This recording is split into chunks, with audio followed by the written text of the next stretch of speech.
안녕하십니까. 뉴스데스크 이어서 광주에서 전해드립니다.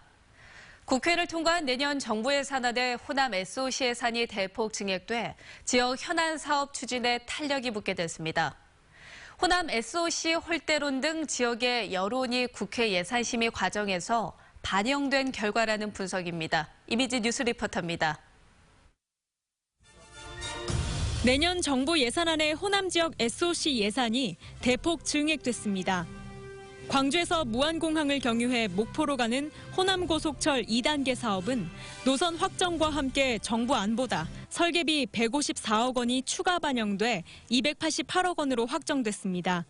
특히 예비 타당성 조사가 진행 중인 광주에서 순천을 잇는 경전선 전철화 사업은 기본계획 수립비 48억 원이 처음으로 반영됐습니다. 또 광주 순환고속도로 건설공사비 200억 원, 북부 순환도로 개설 사업비도 45억 원 추가 반영되는 등 광주시의 내년 국비 예산 확보액은 1조 9,743억 원으로 지난해보다 7.9% 증가했습니다. 광주의 시간이 예산의 뒷받침을 통해서 2018년도에는 더욱 현실화될 수 있게 돼서 전남도 대규모 SOC 사업 예산이 추가 반영됐습니다. 광주 완도 고속도로 사업비는 정부 원안 454억 원보다 1,000억 원 늘었고 보성에서 임성리 철도 건설 사업 678억 원, 강진에서 마량 국도 건설 역시 국회에서 30억 원이 증액됐습니다. 이 같은 SOC 사업 이외에도 4차 산업혁명 핵심 기반 연구비와 가상현실 거점센터 구축, 친환경 부품 클러스터 조성 관련 사업비 등도 추가 반영되거나 증액됐습니다. 이는 광주 전남이 전통적인 민주당의 지지 기반인데다 예산안 통과에 캐스팅 보트를 쥔 국민의당의 호남 SOC 예산 증액 요구를 민주당이 적극 수용한 결과라는 분석이 나오고 있습니다. MBC 뉴스 이미지입니다. 광주 경실련이 기자회견을 열고 고위공직자 비리수사처, 이른바 공수처 법안을 조속히 처리하라고 국회에 촉구했습니다. 광주 경실련은 국민의 80% 이상이 지지하는 공수처 도입은 더 이상 미룰 수 없는 시대적 과제이자 국회 소명인 만큼 여야는 무의미한 정쟁을 중단하고 하루빨리 합의안을 도출해야 한다고 주장했습니다. 5.18 안매장 장소로 추정되는 화순 너리째 인근에 대한 발굴 조사가 이르면 다음 주 시작됩니다. 5.18 기념재단은 화순 너리째 구간 발굴 조사에 대해 광주시로부터 승인을 받고 동구청과 도로 굴착에 따른 협의를 진행하고 있습니다. 발굴조사 필요성에 동의한 재단과 광주시는 내일 오전 기자회견을 갖고 일정 등 세부 계획을 발표할 예정인데 이르면 다음 주 발굴조사가 본격 시작됩니다. 화순 너리째 인근 도로에서는 땅속 탐사 레이더 조사 결과 지표면 60cm 아래의 의심물체가 확인되는 등 5.18 안매장 추정지로 지목되고 있습니다. 현역 시절 팔색조로 불리며 활약한 조계현 기아 수석 코치가 구단 운영을 총괄하는 단장으로 선임됐습니다.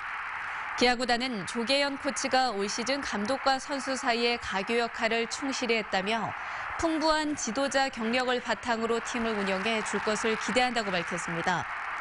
1989년 해태 타이거즈에 입단한 조계현 단장은 2003년 기아 투수 코치로 지도자 생활을 시작해 삼성과 두산, LG 트윈스를 거쳐 2015년 기아 수석 코치로 복귀했습니다. 양심수 석방 광주추진위원회가 한상균 민주노총 위원장과 이석기 전 국회의원 등 양심수들의 전원 석방을 다시 한번 촉구했습니다.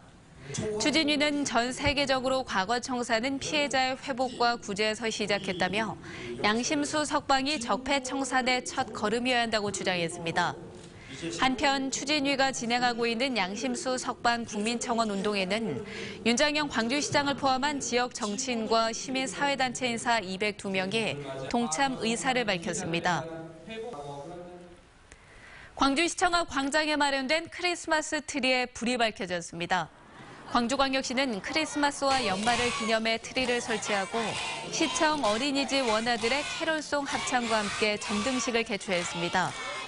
트리 주변에는 소원을 적을 수 있는 소원의 터널과 포토존이 마련돼 시민들이 참여할 수 있는 공간으로 꾸며졌습니다. 광주시교육청은 연말연시를 맞아 빛고울 노인건강타운에서 급식봉사를 진행했습니다. 급식봉사에 참여한 장의구 교육감과 교육청 교직원들은 어르신 1000여 명을 대상으로 급식봉사를 하고 시교육청 교육정책에 대한 다양한 의견을 청취했습니다.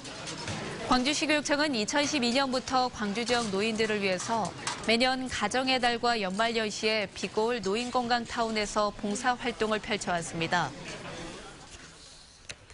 광주 지역 학교폭력 피해 학생의 절반 이상이 같은 반 친구로부터 피해를 입은 것으로 조사됐습니다. 광주시 교육청에 따르면 초등학교 4학년부터 고등학교 2학년까지 학생 13만여 명을 대상으로 학교폭력 실태를 조사한 결과 피해를 입은 적이 있다는 응답자는 746명, 비율로는 0.6%로 나타났습니다. 특히 응답자 중 55.5%는 같은 반 학생으로부터 피해를 당했다고 답했고 폭력이 이루어진 장소는 학교 안이 77%로 대부분을 차지했습니다. 곡성경찰서는 유명 가수의 콘서트 티켓을 판다고 속여 104명으로부터 6,800여만 원을 가로챈 혐의로 26살 지모 씨에 대해서 구속영장을 신청했습니다. 경찰에 따르면 지 씨는 지난 9월부터 최근까지 인터넷 중고거래 사이트에 가수 나훈아와 아이돌 그룹 엑소의 콘서트 티켓, 그리고 골프채 등을 판매한다는 글을 올린 뒤 구매 대금만 받아 가로챈 혐의를 받고 있습니다.